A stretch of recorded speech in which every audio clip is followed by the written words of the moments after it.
All right, so we looked at the purpose before the break. Now let's take a look at people. The heart of any ministry are people.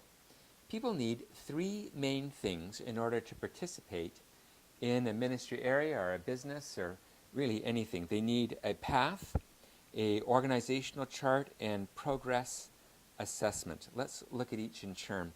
Let's look, first of all, what the path is. The path is a ministry strategy. Now, it's tempting as a leader to think about what your responsibilities are, how you're going to organize your team, and what each person is going to do. But really, we don't have any idea what we should do until we understand how we want to serve a group of people. And when we know what they're to do, then we can figure out how to equip that or enable that to happen. So a vision path is how you intend on serving other people. A path answers the question, how do we plan to bless others? So in the people stage, we must start with how we want to serve others and then work backwards from there to understand what we do. All Christian ministry must exist for their benefit, not ours. So if we're reaching the lost, we want to be able to ask the question, what do we imagine as somebody who doesn't know Christ, what will be the process for them to discover Christ, become established, and then empowered to reach others? What is their journey? When we understand their journey, then we know what we need to do, how we need to equip and help them along that process. Without a process, growth and fruitfulness are theoretical ideas. I was just talking to somebody who's part of a church. They have no discipleship path. And so somebody ended up coming to Christ, and this person was describing it. We don't know what to do with them. We don't have a process. We don't have any small groups or discipleship material. And so if we want to grow, if we want to be fruitful, well, we need to have a process. We need a development process that has activities and growth measurements for each stage. Now, there are three general stages to any growth process. If you look at any kind of process, really, whether people describe it as being 5 stages or 4 stages or 7 stages or 12 steps, really, you can summarize those always under 3 main headings. There's an access, a way to get into the process. Growth, something that happens to grow you up or something that's going to happen. And then a multiplication, how to get out the other end. So there's a way in, something happens, and then there's a way out into fruitfulness. So you look at a business model. How do you attract customers? What does that customer do once they get to your store? And then what will be the result of that? And so there's always 3 parts to a process. Access is first. First, we help people get connected by creating access points. We ask the question, why would someone want to know God or participate in this ministry? Why would they want that? What is their, what's going to be attractive for them? Why would they consider themselves wanting to experience this? It's access. Then we have growth. Next, we must practically help them. We are, in business terms, we're providing a service. We're giving them something beneficial, otherwise known as Jesus Christ. But their participation in our ministry must bless them somehow. In terms of ministry, ultimately, we're trying to help people grow in their security and their significance in Christ. We want them to receive love and to know how to give love away. We want them to experience being unconditionally loved by Jesus, and then we want to see them empowered through Christ to be able to love others. And finally, that would lead then into multiplication. We need to help them help others. All Christians are to make disciples, but leaders help disciples make disciples. And do you see the difference between that? As a leader, as a Christian, I'm responsible to make disciples. I'm responsible, I'm commanded by God to love others. What a leader thinks about is not just how I'm going to love others, it's how the people that I'm reaching out to are going to reach out to others. Leadership, in a sense, is one step removed. It's saying, how am I going to love somebody that I might never meet? How am I going to love them through reaching somebody who reaches them. That's how a leader thinks. A leader doesn't think about simply what they're going to do. They're thinking about how they're going to empower other people to be successful. That's the multiplication phase. So, back to the vacation that we're talking about planning. The path is what your family will do each day. That's breaking down. You know, our kids went on this big trip, and so this day we're going to do this and go here and take this hike or whatever it's going to be. And that is the expression of the purpose. We have a purpose, we have beliefs, we have a vision, and then the way that they're going to express that is through doing these particular activities. Now, once we know what they're going to do, now as parents, we know what our job is. In order for that to happen, this then is this is what we need to do. And this is described as an organizational chart.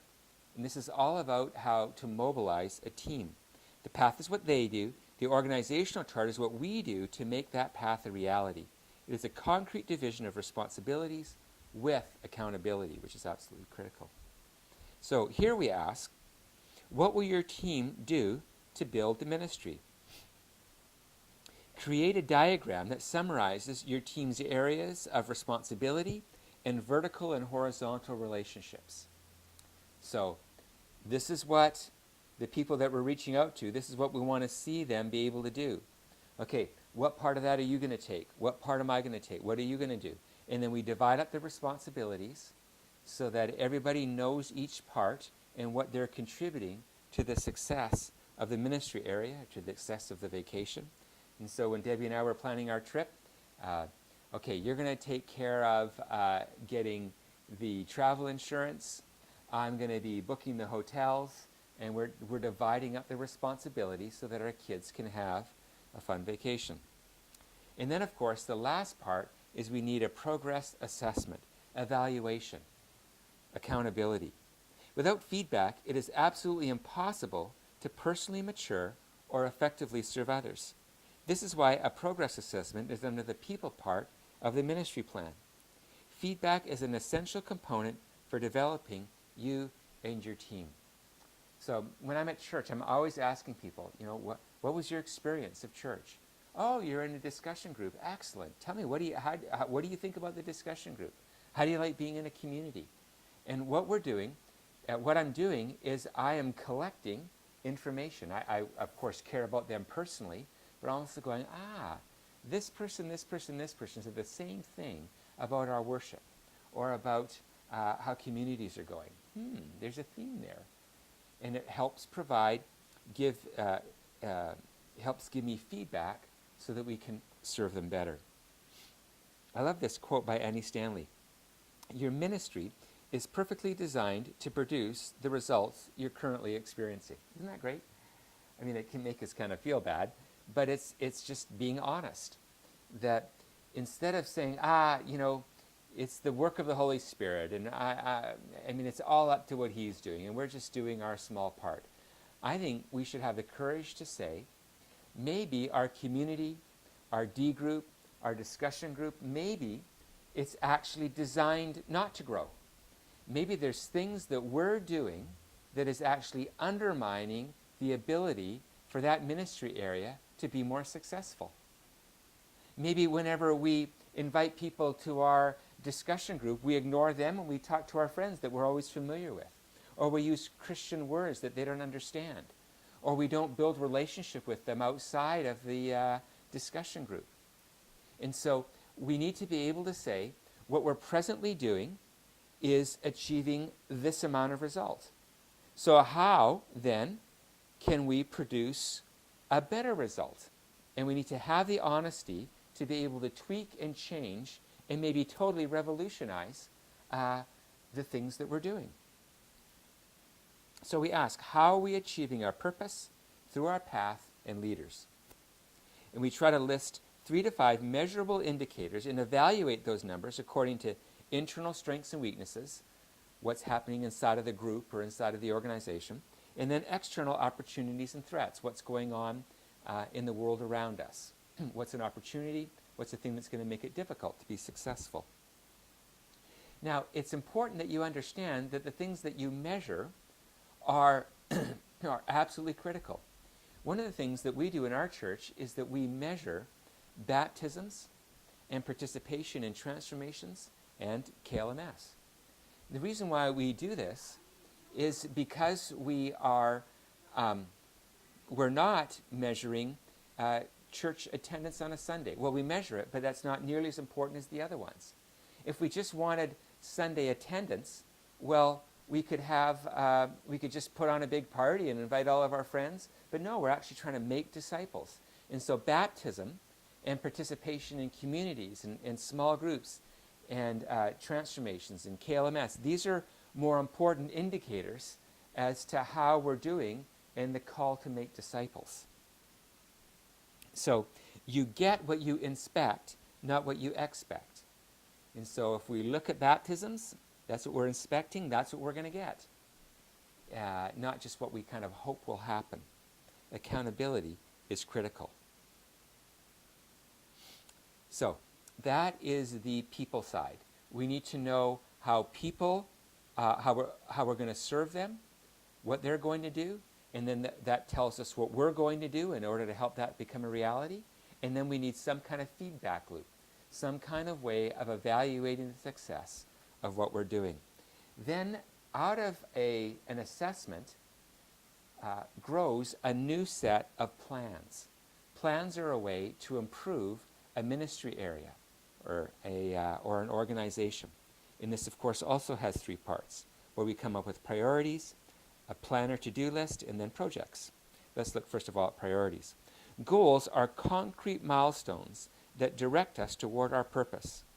As we continually listen to God, He corrects us toward our initial vision. So I don't know much about the military, but I've heard about these things called smart bombs. And what a smart bomb does is you launch the bomb, and then on board, on that bomb, is actually a computer that takes into account the trajectory of the bomb, the wind calculations, I don't know what else it calculates, to make sure that mid-flight it's still going to reach its target. This is what our priorities are. We say, okay, we long to see people discipled. We want to multiply disciples who love God, one another, and the world. We have a path for them to move along, a discipleship path that helps them move from not knowing Christ to becoming disciple makers. Great. How are we doing? That progress assessment then measures, we're a little weak here. Oh, this is looking good. And out of that SWOT analysis, our strengths and weaknesses, our opportunities and threats, out of that we come up with 3 to 5 priorities, SMART goals. And SMART is an acronym. It's specific, it needs to be not vague, it needs to be very, very concrete, measurable, like the number of baptisms is an idea, agreed upon, everybody needs to understand and say, yes, this is true. Realistic, can't be naive, it's got to be grounded in reality, and time framed. By when are we going to see this happen? So we come up with 3 to 5 goals that are going to help us improve the discipleship path of the process to better achieve our purpose.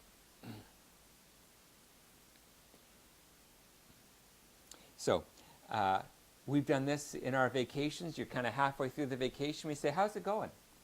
You know, what we really hoped is that we would have really good family time. We'd be able to play together, have some meaningful talks, feel like we're growing closer to God as well as each other. How do you think we're doing so far? And they go, well, this is going well. I'm really irritated with so-and-so. And out of that progress report, we then figure out some things to do. Okay, well, maybe we could do this, or maybe we could try this. And it helps. And out of that, out of those priorities, we come up with very concrete things to do. And that's a to-do list. That's a plan. You ask, what events and activities will help accomplish our priorities? You create an event calendar or project timeline and assign a leader for each event who creates a plan and a budget. So, okay, these are our general goals that we want to improve upon. Okay, what are you going to do? What am I going to do? What are we going to do to help accomplish that? And so you divide up the responsibilities, again, just like in your org chart, and you make sure somebody's in charge, that they have a plan, and that they have a budget. And then finally, out of that comes your projects. And this is essentially a job description. And a job description is comprised of two main things. Things that you regularly do, and then special projects that you have. Notice that the last part of the ministry plan is what the leader does. That is because the leader is called to support the whole of the plan. They can't serve what they don't understand. Therefore, servant ministers require a ministry plan. See how it all fits together? And then they can see what they're to do to make all of that become a reality.